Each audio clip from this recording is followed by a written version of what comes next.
Okay, sorry everyone for the technical difficulties there.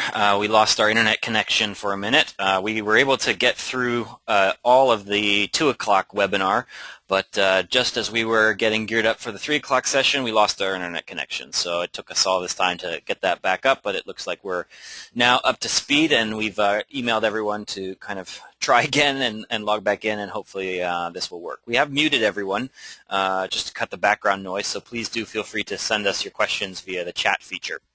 My name is Derek Bradley. I'm the Director of Asia Pacific Programs. I'm here with Steve Lim, our Program Officer for East Asia, and Brittany Parcells, the Program Officer for South Asia and Oceania. Let's kick this off and get rolling, and do feel free to type your questions to us as we go, and we'll try to get to them as we can. Some broader trends and observations on the region. These advising webinars are a new initiative that we hope to continue, and very positive response. As you can see, this is now an overflow from the 2 o'clock session, so we do expect to continue that, not just for regional advising but also topical advising, as well as what may be useful to you as ISEP coordinators on topics such as financial aid and those similar matters. We hope to see many ISEP members at the API conference in Hong Kong in March. The word that we're receiving is this is going to be a really big conference with a lot of attendees from ISEP, with a lot of representation there, and we hope to do a nice reception on Tuesday night at API conference. Hope to see you there. We're working hard on online applications and getting those running. I've been doing a lot of the testing for that, so that's really exciting to see that start to take shape, and hope to be rolling that out soon. We're excited about the strong marketing team that we have going now with the social media push that they've been doing, and you can expect to see a lot of new improvements to our publications and our website, and that's more to come as well there. One thing in terms of an observation for Asia Pacific advising that we see in lots of destinations is the need to fill out the institutional applications that many of our sites require. The PPAF notes or the directory pages will indicate whether that's necessary, but we have had a problem, particularly in our region, in the past, of students not filling out their host site's separate application in addition to the ISEP application, and that in some cases has really slowed down their process and can even jeopardize their placement if they don't fill that out according to the timeline that is communicated in the PPAF. So please make sure your students are on top of that, and do feel free to contact ISEP at any time should your students have questions, especially if you see contradictory or incomplete information, anything that is not what it should be. Let us know. That feedback is always very valuable to us. Let's move into Australia. I'll talk briefly about that and then pass it off to some of our other program officers to talk about some of these other countries. They're sorted, each country, based on popularity, based on the numbers. And what we provided is both exchange and direct. In many cases, we don't differentiate that for these numbers, although sometimes I will indicate how much exchange space was available. So for 2012-13, you can see we had 150 students request an Australian site as their first choice. We were able to place 89 of those students. About 40 of them were exchange spaces. So you can see Australia continues to be a very competitive destination for students. The chances of placement will remain as they have been, limited on exchange, but excellent, no difficulty whatsoever on direct. We are working hard to increase that exchange space, and if you've been with ISEP for a while, you know we never used to have exchange space in Australia, but now we do have exchange space, and that exchange space is growing, and we look to have more, but as you can see, it will continue to still be very competitive. So how do we make that exchange placement decision? A lot of coordinators are very interested in this. The key thing to remember is ISEP is all about mobility, so we make it a priority to mobilize as many students as we possibly can. And as a network, we try to make them as fair to our network as we possibly can by awarding as many of our institutions an exchange space as they can. So if you're sending us multiple students, please know they're competing against each other. Do not expect to get multiple placements on these really competitive sites simply because you see the numbers, 40 exchange spots when 150 students want that. So that means we can't possibly award it to everyone that asks for it. It's just a very difficult decision that we have to make. First and foremost is the priority deadline. If it doesn't come by the priority deadline, that's the easiest way we can remove a student from the pile of those who are being considered. Not essential for direct applicants. Direct applicants have no reason to get their application in by the priority deadline. They can just follow the institution's deadline that we have posted on the sites available for applications. On the host site request list, the essential thing there, the number one rule of thumb is do not let your students put anything on that list that they wouldn't be happy going to. If they have their heart set on one location and they won't consider alternative options, they shouldn't list those alternative options, because we will feel perfectly in the right to place them at those options if they request them, because we're all about mobility and we want to mobilize as many students as possible. Academic requirements are essential. Course request lists, we pay close attention to that because we want to determine the right fit. Not just awarding placements because they requested it, but making sure it actually is a good fit for the student. We get a large volume. We could fill these sites with the upper end of GPA students. So if they're on the lower end, that makes them less competitive. Doesn't rule them out, but it makes them less competitive. And then we look at the coordinator reference, you explaining to us why the student needs this particular site for whatever reason. That's very valuable information to us. I think I've already talked about ranking your students if you send us multiple, so let's move on. We do have several prospective members in Australia that we're looking to bring on. We'll let you know as soon as those are officially on board. We have had problems with students signing up for the wrong housing. Our Australian institutions not only have multiple campuses, but they also have multiple housing options, and we often find that the housing office is almost always a separate entity from the international office. So it is not uncommon for confusing information to be sent to the student when there's so many multiple parties involved. So students should always go with the ISEP information, and when it's contradictory, let us know. But ISEP option is what tells them which housing program to sign up for. I'm going to pass it on to Steve now to talk about Japan and Korea, and I'll let you guys post questions as they arise.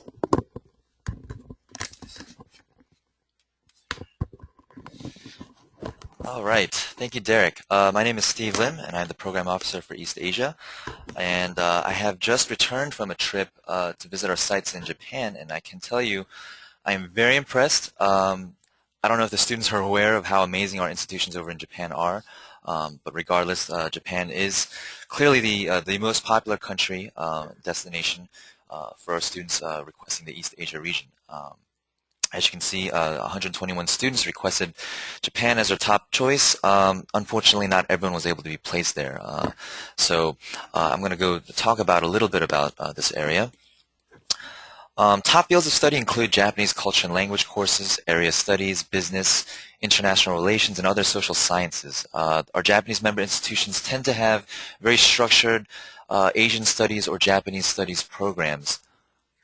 And so therefore, students tend to be a little bit more limited in terms of the options of courses that are available to them, unless they're actively seeking to learn Japanese language and culture.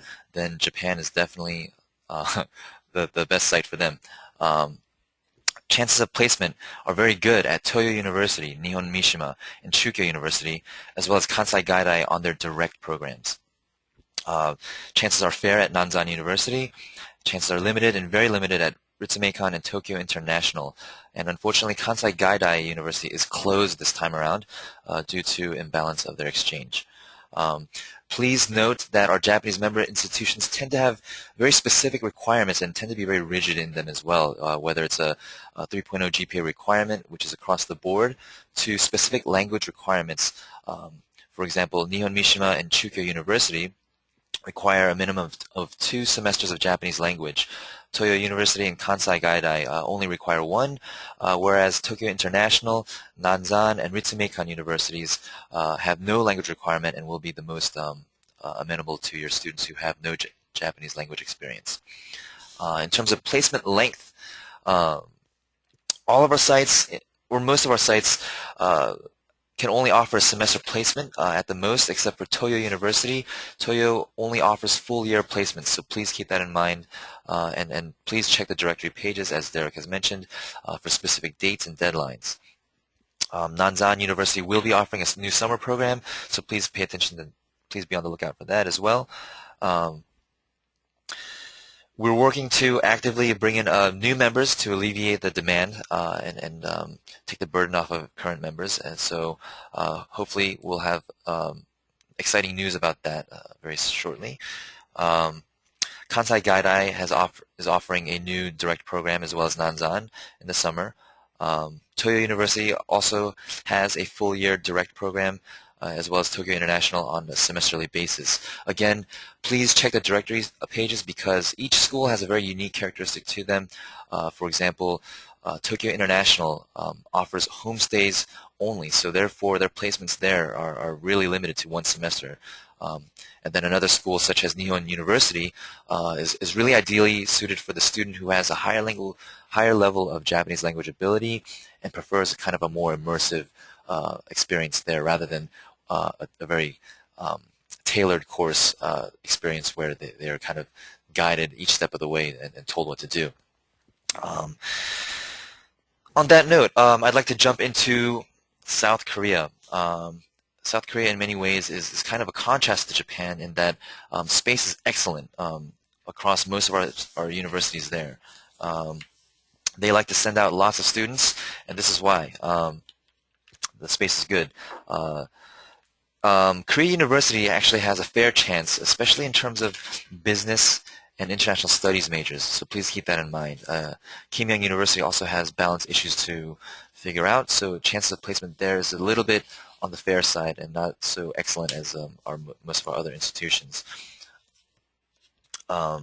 Again, with Korea, students will find that they will have a lot more choices and options in terms of the variety of departments that are open for international exchange students. So Korea is a really good destination that maybe not as popular as Japan, but in terms of academic requirements and needs, they'll find it very, very amenable. We have two new summer programs, or two, not new, but they've existed at Yonsei and at Aju University. It's an ideal place to travel around that East Asia region because it is centrally located with a lower cost of living than Japan, but still with all the kind of modern conveniences that American students may be used to.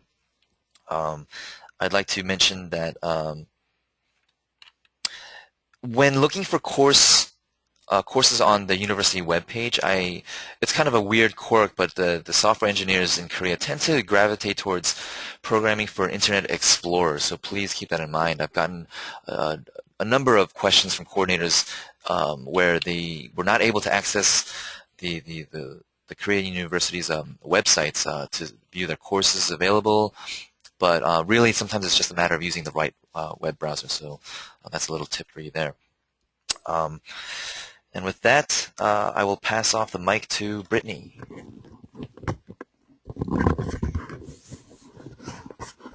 All right, hi everyone. I'm Brittany Parcells, Program Officer for South Asia and Oceania.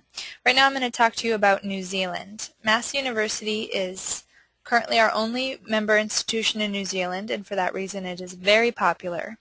We're working with a few prospective members, but for this upcoming placement round, Massey will be our only choice for New Zealand. 59 students requested it as their first choice in the last academic year, and we were able to place 37. For this upcoming round, we still anticipate limited exchange space. However, because we are working closely with Massey to increase their outbound numbers, we hope to have maybe a few more than the 4 spaces that were available on exchange last round. However, if your students can apply for direct, we certainly encourage that, because that will definitely help increase their chances of getting a spot there. Massey offers scholarship money to students who apply on direct. In the past, the scholarship has been awarded to 4 to 6 students for each semester, and the amount has been 500 New Zealand dollars.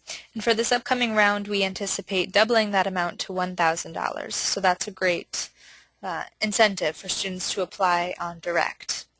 And To answer Samoa's question about when to submit internal applications for these schools, for all schools except Massey, so for all these other countries, these internal applications should be submitted once the student has been confirmed at those schools. However, I really want to stress that for Massey University, they have an internal application that needs to be submitted with the ISEP application. This is listed on Massey's directory page, but students oftentimes overlook this, so please make sure that they're aware of that and that you send it in with the ISEP application. If these don't come in together, it will significantly delay the placement process, and it can actually jeopardize the student's chance of receiving an exchange spot. So please keep that in mind. Okay, we're going to go back to Steve now. All right. Next, I'd like to talk about China, Hong Kong, and Taiwan. Chances of placement at these institutions in this area are generally excellent, except for CUHK, the Chinese University of Hong Kong. Their space is actually a bit limited. It is a very excellent site and very popular as well. But other than the University of Hong Kong, all of our other sites are excellent. Please keep in mind that students going to this region can expect much more of a language and culture kind of experience, unless, of course, they're going to JUFI, Jiangxi University of Finance and Economics. They can expect to also get a good mix of business courses there. There is no language requirement for these schools, so students who don't have that Chinese language ability can still go. The only thing to keep in mind is that CUHK, as a more competitive site, has a 3.0 GPA requirement. However, something that coordinators tend to kind of overlook, or maybe students tend to overlook, is that Providence University over in Taiwan is a hidden gem. It offers one of the best Mandarin Chinese language training programs in the area, and so definitely when your students are looking for that kind of experience or courses, definitely recommend Providence University. They also have an excellent summer program available, both on exchange and direct. So in terms of our China programs and the summer programs that they offer, CUHK offers two, one focused on language and the other focused on more general studies, as well as Tsinghua University, which is a service learning program, and Providence, as I just mentioned. And with that, I will pass the mic over to Derek to talk about India. Okay, I get to talk about India because I was just there in August, meeting with several prospective members. So we're excited about several upcoming new members offering both exchange and direct, and that will be a first for ISEP. So we'll let you know as soon as we have those institutions through the process. Lots of fields of study available to students at the University of Hyderabad, only available on direct. But it is important for you to understand the differences with Hyderabad. Very different from our other members. Most of it is cultural, and it has a lot to do with how students get their courses that they need. Just to give you a picture of it, when I went there, students were already 3 weeks into the program, and most of them still did not have their full course signed up for all the courses that they were going to take for that semester yet. They were still in process of developing their course list. Students, it was interesting. They are given a list of courses that might be available and instructed to go and talk to each of the department heads to negotiate the classes that they want to take. And if the department is offering that option, then the students can sign up. If they're not, then the department heads will often do an independent study with the student. So students that I talked to really enjoyed that kind of independence that they had to kind of create their own curriculum. Other students might find that that's a challenge. So Hyderabad would recommend it for a student that's much more flexible. It doesn't mean that they can't get the courses that they need there. We send, as you can see, a large volume of students to Hyderabad, and they're able to get the courses that they need. But it does require a degree of flexibility. One student that I talked to, her plan A of courses didn't work out, her plan B didn't work out, and she was still in communication with her academic advisor back home to finalize her plan C. That can be frightening for some students, and for some institutions that's just not an option. But a lot of the times that's the way things go in India. But we're still sending lots of students there, and the students are still giving us positive feedback on that. Typically the more independent student who doesn't want to be babysat, doesn't want to have to check in with the resident director there, wants to be able to travel on their own on the weekends as much as they like. So it's a bit of a unique program for a unique student, but still an outstanding place for students to get that type of experience. We are considering hosting an orientation webinar for students just to give them the information they need on the Indian culture so that students are better prepared for what to expect. I'm going to turn it back to Steve to talk about Thailand. Thank you, Derek. So Thailand, Thammasat University, our only member in that area, but a very good member. I'd like to mention that Thailand has an excellent chance of placement on exchange and direct, and they offer a wide range of courses. They have departments in communications, mass media, journalism, business, Thai studies, and British and American studies even as well. Excellent choice for students who really want to go on that adventure in that Southeast Asia region. I'd like to mention that the engineering department actually has a slightly different academic calendar there, so please keep that in mind when considering your students' deadlines and advising them on that. Actually, to clarify, when students are choosing Thammasat on their applications, they should be reviewing on the directory page what specific department that they would like to be considered for in terms of like the courses that they would like. Especially as you'll see that the engineering department is on a different schedule, but the business administration or the communication schools, they have slightly different requirements and needs as well. So it also helps the university staff over there sort through and consider the applications as well. So please keep that in mind. The one caveat I'd like to offer for Thammasat is that the transcripts can be often released on a very delayed schedule. So this tends to prohibit seniors from applying. Unless they're okay with receiving the transcripts anywhere from August to as late as October after they've completed their semester or year at Thammasat, it may not be an option for them. Other than that, it is still an excellent choice, and with that I will pass the mic off to Brittany. Okay, thanks, Steve. Hello again, everyone. Now we're going to talk about Fiji. Our only member institution in Fiji is University of the South Pacific. The numbers are a little bit smaller, as you can see, than our other countries, but the space is still highly competitive. 22 students requested it as their first choice, and we were able to place 17. They have a wide range of fields of study, but some particularly strong fields that I want to note are marine science, geography, and tourism. So if you have any students with those majors, this would be a really great academic fit for them, and that could help increase their chance of getting exchange space.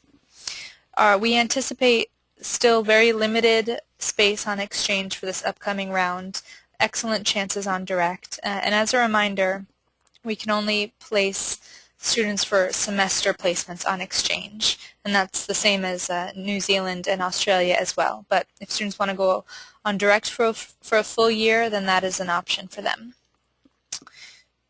It's important that your students realize Fiji is a developing country. A lot of students think about the beach and how exotic and beautiful it is, and while it is a very beautiful country, it is still developing. So please make sure that your students' expectations are appropriate if that is where they decide to go. Okay, now back to Steve. Just wanted to address a quick question from Pam Gardner regarding terrorist activity in Thailand. We do follow and keep updated with the State Department's alerts and warnings, and we're always monitoring the situation there.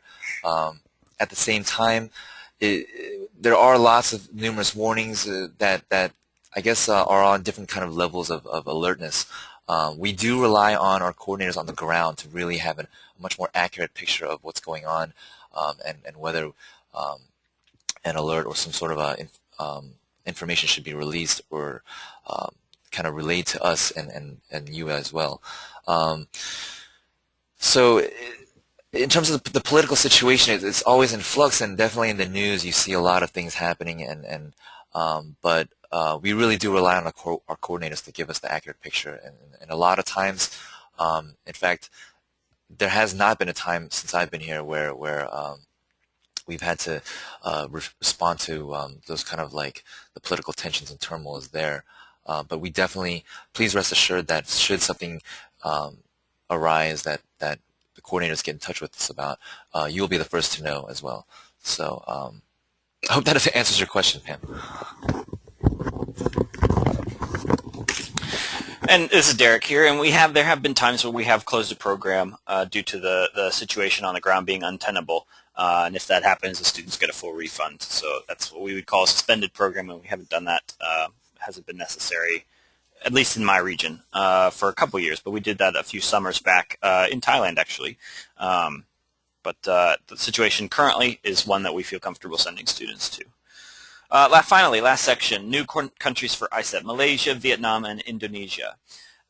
Just kind of gives you an update in the numbers for how those have gone so far, and Malaysia seems to be doing extremely well. Lots of students requesting to go there, and more than that, giving us outstanding feedback on the success of their program, telling us they felt treated like royalty. You can see a student review in the outline that I gave you. A student wrote a blog that I thought was just excellent marketing piece for other students to read about her experience in Malaysia.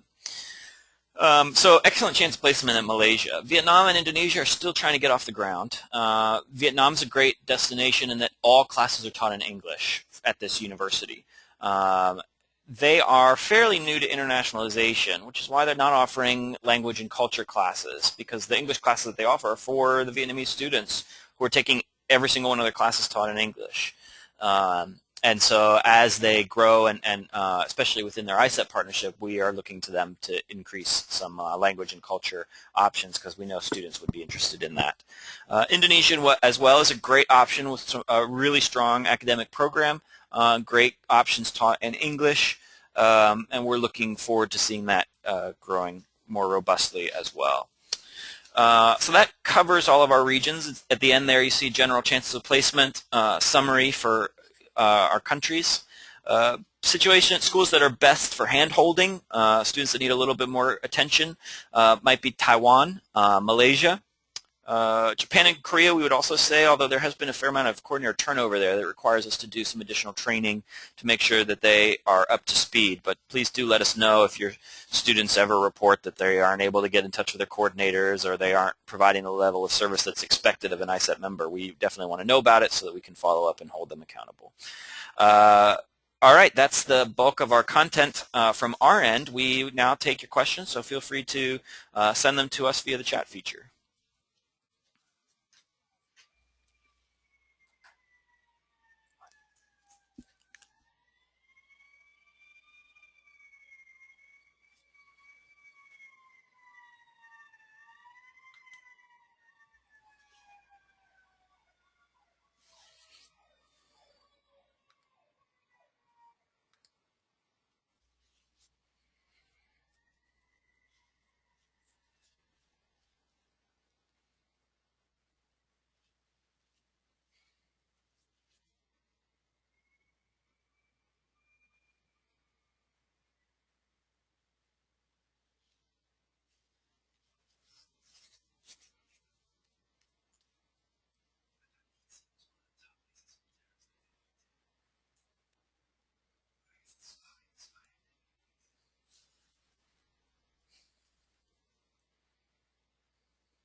Thanks, Tammy.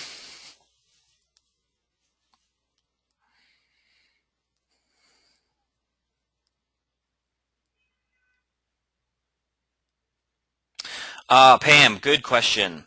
The advising cycle on Japan is much more streamlined now than it used to be. It used to be a whole lot more complicated and cumbersome for remembering the deadlines. We are now working to place the students for the semester in that placement round, as opposed to filling them all up in the February placement round for both SM1 and SM2. So it's if they do apply that far in advance, we can usually make that placement. Although Nanzan, we used to send those early, and now they've told us not to. So now for Nanzan, applying early won't really help. Essentially, we'll be, placing them on hold, and then those applications are actually sent in August. So let me be more clear on this. Nanzan do apply in advance, and for SM2, they still will not find out until August. So Nanzan has somewhat of an earlier deadline for the SM2 rather than September. They want those applications in August. So there might be some space available for SM2 at the end, but Nanzan's so popular we can usually fill it up. So yes, Nanzan, apply February 13th for February 14th. I know that's way early, but we get so many applications that far in advance that we're able to make those kind of placements. Kansai Gaidai is different. Kansai Gaidai right now is, we're really working with them to how to overcome their substantial imbalance on exchange. On direct, there's no need to apply early for Kansai Gaidai. We now have a direct program at Kansai Gaidai. But on exchange, applying the semester of is fine, but keep in mind they're closed. We don't have exchange space to place students at Kansai Gaidai right now. Chukyo, there's no need to apply early. Chukyo, you can apply in February, you can apply in September for either round, and we'll be able to accommodate you. Chukyo has really become, they were one of our most difficult sites for placement because of their calendar and because of their benefits, and they've really turned that around and made themselves much more accessible to more students. So Chukyo, you can apply either round for those exchange placements. Singapore, thanks for the question. There are only about 3 universities in Singapore. We've talked to all of them, and they are all overrun with bilateral partners. So there's not really much incentive for them to join the ISEP network because they've got enough bilateral partners on their own.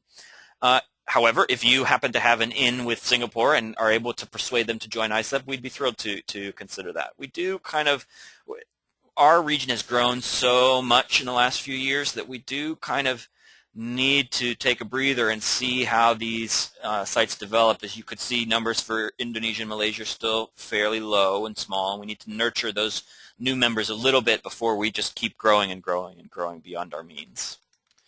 Pam, any others like that in Japan or elsewhere? I believe you're talking about early applications. Let me look as a reference to that. Toyo, you're only going to apply once a year because they're full year placements only, so that's going to be your February placement round. Tokyo International is semester placements only. They have really struggled to get exchange students out, so we're still working with them to create the exchange space. On direct, they can only take 5 a semester. They do all homestays, and that's about all they can really guarantee us. So somewhat limited there at Tokyo International. Chukyo, really flexible, can get lots of students in. Ritsumeikan, we would love to see a lot more activity on their part on exchange, but they are kind of limited in the amount of exchange space that they have available. Most likely you can apply either round for them, but keep in mind you've got to factor that in with the fact that they have so little exchange space available. So I would not put all your eggs in the Ritsumeikan basket. Kansai Gaidai, again, right now that's really only available on direct until we're able to correct their imbalance. Nanzan I've already spoken about, and Nihon Mishima is one that we can place either round. There's plenty of exchange space available. The challenge to that is it requires a student that is ready for more of an immersion experience there just because of the program options that are available at Nihon Mishima. Jean, thanks for your question on nursing. We'll follow up with an email about nursing options for you. Same with these other major specific ones. We don't have that information off the top of our head. We'd have to look that up for you.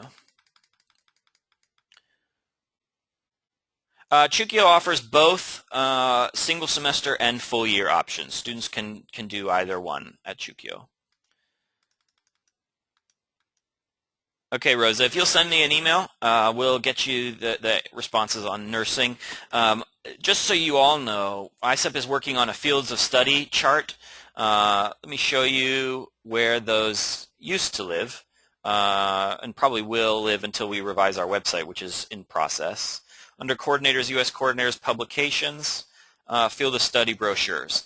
Currently all of these are out of date, and we are working right now on condensing them and updating all of them. And so when we do that, we'll let you know that these new field of study flyers are available, but that's where you'll find your best nursing options.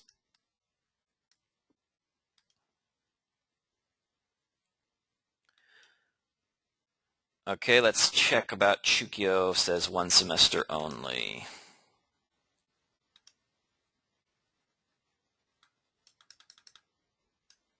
Nope, Chukyo will take academic year or semester.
Hi, Rosa. Great question. By all means, feel free to communicate with them in advance. We have found, and I think these problems are mostly cultural, but quite a significantly delayed response time from them. So do feel free to talk to them. One of the things that we find, and it's astonishing to us sometimes, but courses are not determined much far in advance. In fact, 3 weeks into the semester when I had arrived, they still did not have an established set of course options available to the students. So that's really frustrating, I can imagine, but that's just kind of the reality of the system over there and a challenge that we have to work with.